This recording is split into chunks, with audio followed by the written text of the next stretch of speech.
ยุงคำจับเนื้อดอหลอกอยู่ดีสู้เสตัวมาเป็นต้นหมอกในเสตากออยู่ดีเฮาในเสตัวแต่เป็นต่อหลอกลงนั้นก้อยแสกาหลุดซบแหลมลับเน็บหน้าหูอยู่ดีสู้เสตัวมาเป็นนางตามักอายตูในเสตากออยู่ดีเฮาในเสตัวแต่เป็นกาโดนลงนั้นก้อยสู่แสนหันหือสู่แสนโดยมันแสนมีหามันแสนเป็นสู่หันเกียนศาสตร์เรียนเป็นตัวนักกาตั้งตีมันกึ่งดีเป็นงูเลิม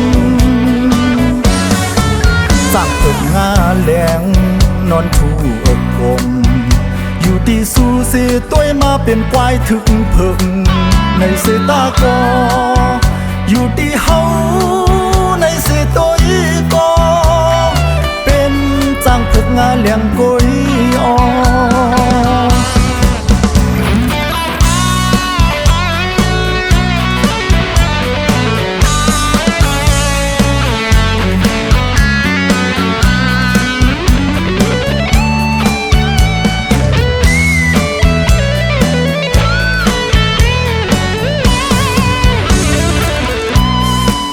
นกยุงคำจับเนื้อดอหลอกอยู่ดีสู้เสตัวมาเป็นต้นหมอกในเสตากออยู่ดีเฮาในเสตัวแต่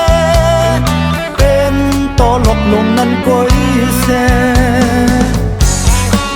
กาหลุดซบแหลมลับเน็บหน้าหูอยู่ดีสู้เสตัวมาเป็นนางตามักอายตูในเสตากออยู่ดีเฮาในเสตัวแต่เป็นกาโดนลงนั้นก้อยสู่แสนหันหือสู่แสนโดยมันแสนมีหามันแสนเป็นสู่หันเกียนศาสตร์เย็นเป็นตัวนักกา